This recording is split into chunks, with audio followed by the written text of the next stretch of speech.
ただ顔を怒らせればいいって問題じゃなくて、どういうことで怒りが起こるかっていう表現がちゃんとできるようになるので、自分が読んだ漫画の中で見て覚える。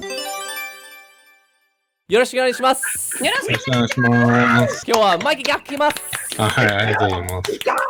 じゃあ、お疲れ様です。違う、始まった。終わった漫画のプロジェクトなんですけど、今回はキャティとトニーと私の漫画の途中の進歩なんですけど、マイキーさんに見てもらいます。はい。お願いいたします。お願いします。まずはキャティの漫画なので、早速見ていきましょうか。レディーファーストでよろしくお願いいたします。よろしくお願いします。はい。今月はちょっと他の仕事がいっぱい入ってて、そんなに書く時間がなかったので、はい。すいません。もうちょっと先生にいいもの見せたかったですけど、はい。When I was 5, I first graduated from my teddy because I was told I was getting too old for that, Daddy said.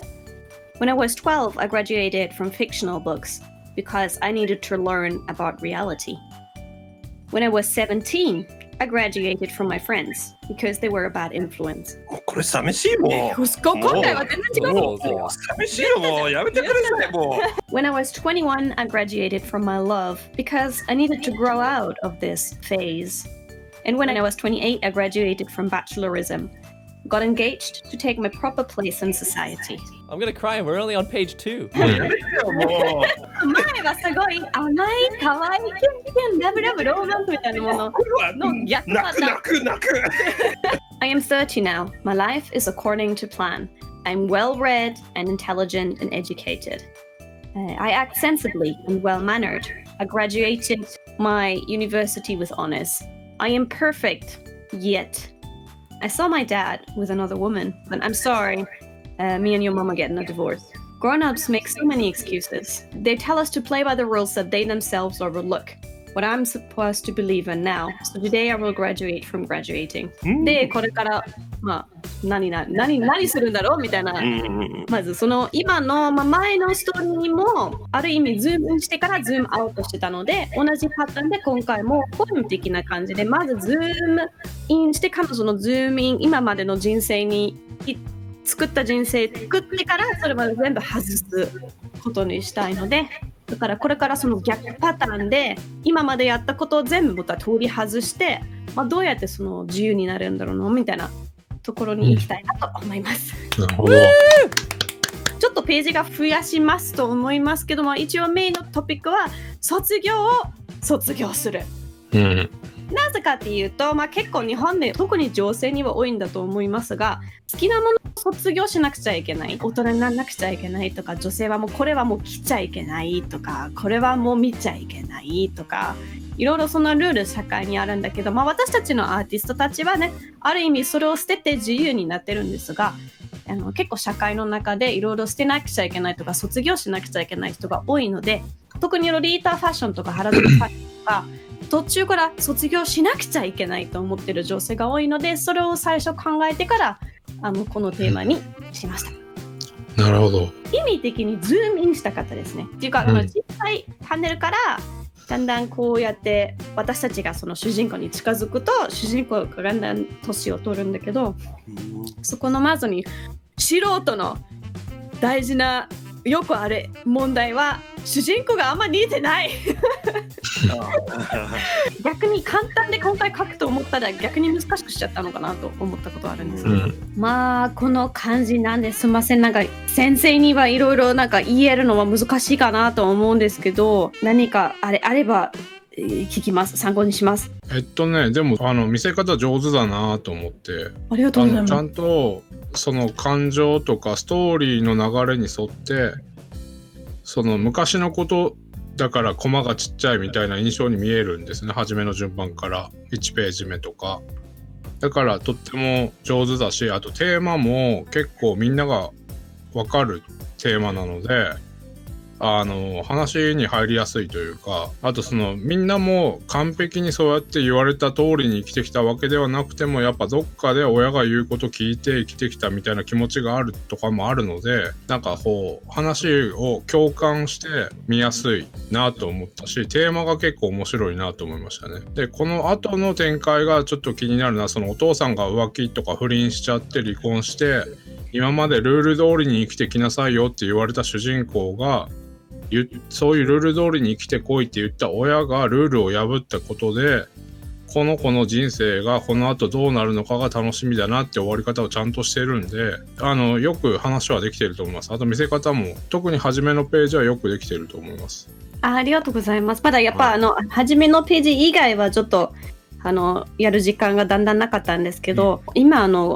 反省してるのはやっぱその次のページももっとまたズームのパターン続けた方がいいかな。小さいとこからだんだんズームインして、で3番目のページは主人公が体全体的に初めて見て、でその後はその風鈴の展開から続きって感じですかね。そうですね。なんかその全身で映る3ページ目が今の現在みたいな雰囲気になって、でこんだけ文字でこういうことになりましたみたいな字だけで並べられてるのが逆になんかその楽しい人生を送ってはきてない印象になりやすいかなと思うんで、本人がそう思ってない人でも絵的な印象はそう感じれるので、とても演出としてはよくできてるなと思いました。ありがとうございます。この2褒めてくれるのと思わなかったです。ありがとうございます。なんかそうですね。コマの見せ方ってとっても難しくて、特になんかこういうこと言ってあれですけど、その海外の人って結構あんまり上手にできないんですね、その辺が。だけどキャティはなんかすごい上手にやってるなと思って、まあもちろん絵はまだなかなか頑張んないといけないんですけど、分かってます。そこはなんて言うんだろう、絵はどっちでも漫画描くんだったら目指していかないといけないとこなんで練習していくと思うんで、ストーリーが実はできることの方が大事だから、そういう意味では結構いいんじゃないかなと思います。ただ絵は本当に頑張らないといけないけど、はい、そうですね。1コマ目1ページ目とかも、まあその主人公を写すのはいいけど、お父さんが手前にいるんだと思うんですけど、ちょっとクマの取り上げ方がちょっとクマの後ろ頭を握りつぶして持ってるんでそうですね。後頭部をちょっとギュッて掴んでるからそうですね。もうちょっと本当に掴むんだどうだろう、手を掴むか多分首元を掴むかみたいな、そういう細かなディティールとかもうまく描けるようになるといいかなと。絵だけで見るとなんかプレゼントしに来たようにも見えちゃうんで、確かに逆にも足でなんかその雑な持ち方の方がインパクトあるかもしれないですね。そうですね。あとはお父さんの向きを逆にするか、主人公側から去っていくようにした方が取り上げた感じがするので、そうしたらよかったかなっていう感じですかね。いいですね。はい。でもまあ本当絵は描けば上手くなるんで、ストーリーの作り方とかとてもなんか感情が豊かだなと思って、女性だからかもしれないですけど、めちゃくちゃ気持ちとかの方にちゃんとお話が向いててよかったなと思います。ありがとうございます。はい、先生最高です。ありがとうございます。頑張ります。やっぱりカティは多分勉強も結構フィクションとか英文学の大学で卒業しました。そうなんだ。マースターズ、大学院はサイエンスフィクションが私の科目でした。でやっぱりストーリーの語り方は結構上手ですよね。上手ですね。どんどんズームして全身見せるパターンなんですけど、漫画のコマの作り方何かコツとかありますか？こういうキャティの話の流れだとルールを守らせてそれを守ってきたっていう自分の気持ちは置いておいてルールを優先した人生を送ってるっていう流れなので、このアングル的にあんまり変化がないことが逆にいいなと思うんですよ。要はそういうアングル変わったりって結構表現が豊かになっちゃうんで、感情とかが割と反映しやすいんですけど、このずっと正面でただのアップとかそういうので撮ってきてるのが逆にあんまり感情が豊かじゃない感じがちゃんと見れるんで、それでいいなと思いますし、顔の表情が単純に今はかけてないだけかもしれないけど、あんまりないのも話の流れに合ってるんで、ここまでの流れだと OK かなって感じですね。だからこの後続きを書くときにめちゃくちゃ感情豊かになっていくんだったら、キャティ自身がちゃんと感情豊かな顔を描けるようにならないといけないけど、ここまでは全然大丈夫だと思います。じゃあ例えばこの後はパネルも結構同じパターンでやってたので、パネルもパンってもうパネルを崩してパネルすごい自由に変えたりとか、パネルで表現することもできるってことですよね。まあ全然外しても、そういうルールを守るっていう人生をやめる、卒業するって言ってから、そういうのを表現するためにそのパネル外してやったりするのも全然いいと思いますし、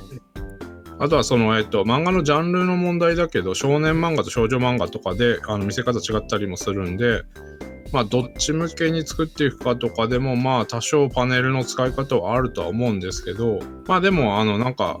あんまりそれこそ漫画自体もルールにあんまり気にせずに、そのキャティがこう表現したいみたいに思う風に表現していっていいと思います。あとは見てる人が見やすくなるかどうかっていう具体的なやり方をちゃんとやっていけるかどうかかなっていう感じですね。今の最初の部分パネル外してるところもあるんですけど、逆にもう全部パネルに入れようかなって今思いました。これで主人公が縛られてるところもパネルでちょっと表現して全部パネルに入れて、その後の4と5ページ目とかも全部パネルに入れちゃって、その狭い感を出して、でその後やっぱりちょっと全然違うパネルのやり方もやってみようかなと思います。いいと思います。いいね。なんかドキドキしました。素敵だ。いやでも本当にね、ストーリーよくできてたと思います。言ったらなんだけど、あんまりそんなストーリーやっぱ強くないのかなみんなって思ってたんで、いや思ったより全然キャティさんちゃんとできててよかったです。ありがとうございます。短い間にはどれぐらいストーリー出せるかなと思ったんですけど、そんなにたくさん今回パネル書くつもりがなかったので、まあでも自分の人生にも結構強く響くテーマだったので、これで続きを書きたいと思います。まあできたら5ページで、またプラス5ページぐらいで、まあ縛ったらいいかなと思います。長くすぎないように。この後のトニーと日本語ゲーマーのハードル上がったけどね。皆さん頑張ってください。じゃあそれはキャティの漫画でした。ありがとうございました。はい、ありがとうございました。最後に何か質問とかありますか？今すごく教えてくれたなんか嬉しかったのは、やっぱそのなんか使い方とかストーリー性とか、やっぱ勉強しなくちゃいけないってすごい分かってますので、勉強でもなっちゃうとどこから始まればってすごく難しいじゃないですか。いっぱい書くのは一番の勉強ですかね。他になんかコツとかありますか？書くのが一番ですけど、その逆にそのキャティが書いている時に何が難しいか、何を難しいと思うかをしっかり見定めて書くのが大事だと思うんで、例えばそのキャラクターの感情、こういう感情、例えば怒ってる時ただ顔を怒らせればいいって問題じゃなくて、どういう風に怒っていくかっていうことで、そのキャラクターのどういうことで怒りが起こるかっていう表現がちゃんとできるようになるので、そういうのを表現するのが難しいなと思うんだったら、自分が読んだ漫画の中で、例えばこのキャラクターが怒った時にむちゃくちゃすごいなんか分かったとか思うのがあるんだったら、それがどう描かれているのかをちゃんと見て、どういう絵的な表現をするとこういう風に怒って見えるみたいなのが分かるようになっていく練習というか、見て覚えるみたいなことをしたらいいかなと思います。ただ現状はどっちかっていうと、お話作りがとても上手にできてはいるのですけども、もっと多分長いストーリーとかも書けるようにならないといけなくなると思うんで、このさっき漫画をやるんであったら。なのでお話作りをとにかく追求していってほしいなと思います。絵はもうあとはもう描くだけなんで、自分が苦手だなって思うところをちゃんと練習していけばいいかなという感じですかね。よし、それでみんなカティとトニーとマイキーのチャンネルはリンクはいっぱい貼ってあるので、ぜひはい、チャンネル登録お願いします。次の動画はトニーの漫画見ていきましょう。よし、じゃあみんなバイバイ。ここでね、一旦ね。